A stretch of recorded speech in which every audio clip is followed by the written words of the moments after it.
అందరికీ నమస్కారం. నేను చంద్రబాబు ప్రభుత్వంలో సాంఘిక గిరిజన శాఖ మంత్రిగా పనిచేసిన విషయం మీ అందరికీ తెలిసిందే.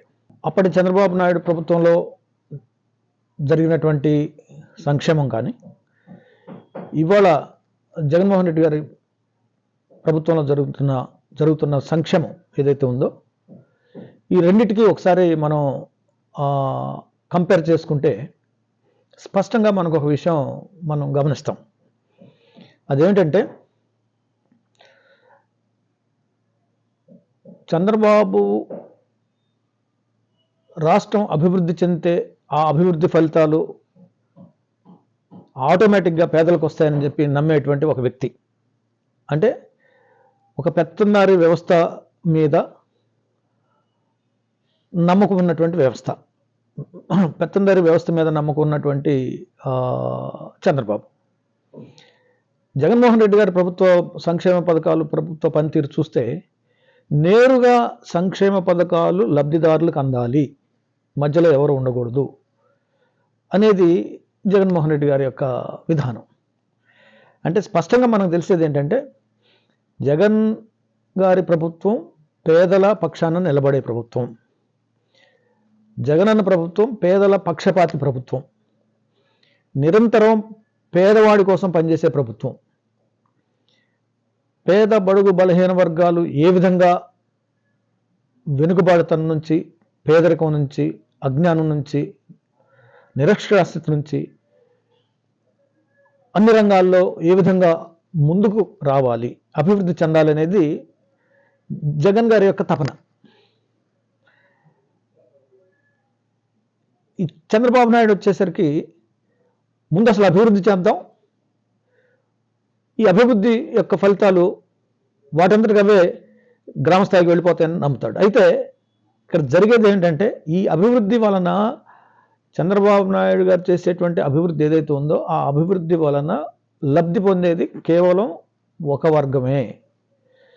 కొంతమంది మాత్రమే లబ్ధి పొందుతారు, కోటీశ్వరులు అవుతారు. 100 కోట్లు ఉన్న వాళ్ళు 1000 కోట్లు సంపాదిస్తారు, 1000 కోట్లు సంపాదించే వాళ్ళు 1,00,000 కోట్లు సంపాదిస్తారు. ఈ అభివృద్ధికి సంబంధించినటువంటి ఫలితాలన్నీ కొద్ది మందికి మాత్రమే అందుతాయి తప్ప అట్టడుగు ఉన్నటువంటి ప్రజలకు అందవు.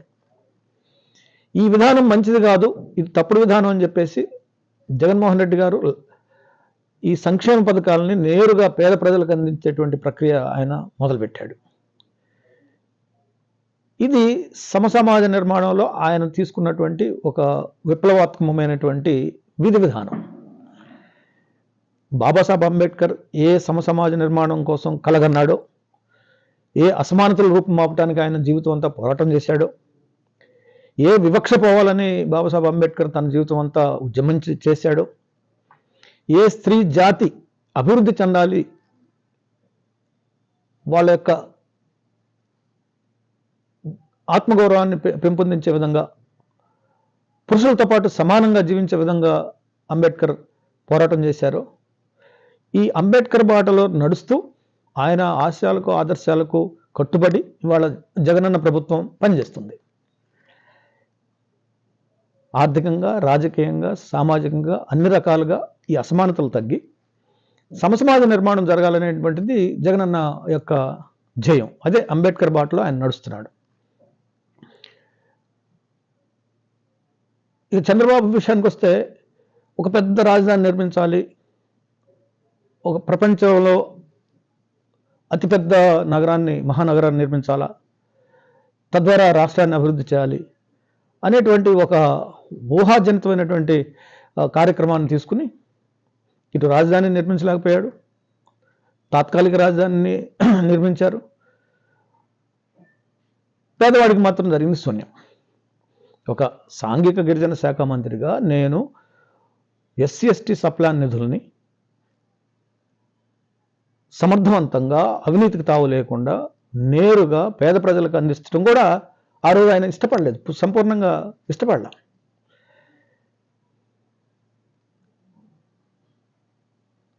పేదవారికి ఏదైనా చేయాలనేటువంటి తపన ఆయనలో కనిపించదు. ఎప్పుడు కూడా అభివృద్ధి చెందాలా, అభివృద్ధి చేయాలా, అభివృద్ధి ద్వారా పేదవాడు బాగుపడాలంటాడు తప్ప నేరుగా పేదవారిని వాళ్ళ కాళ్ళ మీద వాళ్ళు నిలబడాలి, వాళ్ళ కాళ్ళ మీద వాళ్ళు నిలబడి వాళ్ళు ఆర్థికంగా రాజకీయంగా అన్ని రంగాల్లో ముందుకు రావాలనేటువంటి ఆ యొక్క సమసమాజ భావజాలం చంద్రబాబుకు ఉండదు.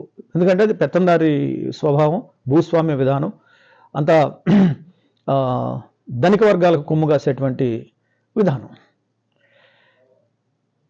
ఇవాళ రాజధాని విషయం చూసుకుందాం. రాజధానిలో 51,000 మందికి పేద ప్రజలకి రాజధానిలో ఉండటానికి పట్టాలిచ్చి ప్లాట్లు కేటాయిస్తే ఇక్కడ పేదవాళ్ళు ఉండటానికి వీల్లేదు.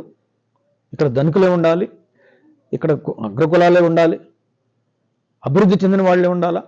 పేదవాళ్ళు వస్తే ఇదంతా కూడా మారిపోతుంది. ఇదంతా ఒక అదేదో స్లమ్ అయిపోతుంది, వెనుకబాటుతనం వచ్చేస్తుంది. పేదవాళ్ళు ధనికులు ఒకే చోట ఉంటాం ఏంటని చెప్పేసి పేదవాళ్ళకి ఇచ్చిన ప్లాట్లను కేటాయిస్తుంటే దాన్ని అడ్డుకోవడానికి వాళ్ళు కోర్టుకు వెళ్ళి ఈ పేద ప్రజల పొట్టగొట్టారు. దీన్ని బట్టి మనకు స్పష్టంగా అర్థమయ్యేది ఏంటంటే జగనన్న ప్రభుత్వం పేదల పక్షాన నిలబడే ప్రభుత్వం, చంద్రబాబు ప్రభుత్వం ధనికుల పక్షాన కొమ్ముగాసే ప్రభుత్వం. ఇవాళ చూడండి, నామినేటెడ్ పోస్టులు తీసుకుందాం. 50% నామినేటెడ్ పోస్టులని ఎస్సీ ఎస్టీ బీసీ మైనారిటీలకు ఇచ్చినటువంటి ఘనత జగన్మోహన్ రెడ్డి గారిది. ఎస్సీ ఎస్టీ బీసీ మైనారిటీలకు రాజకీయ ప్రాతినిధ్యం కల్పించాలి, వాళ్ళని రాజకీయంగా ముందు పెట్టాలి, రాజకీయ సాధికారతను సాధించాలి, ఆత్మగౌరవాన్ని పెంపొందించాలి,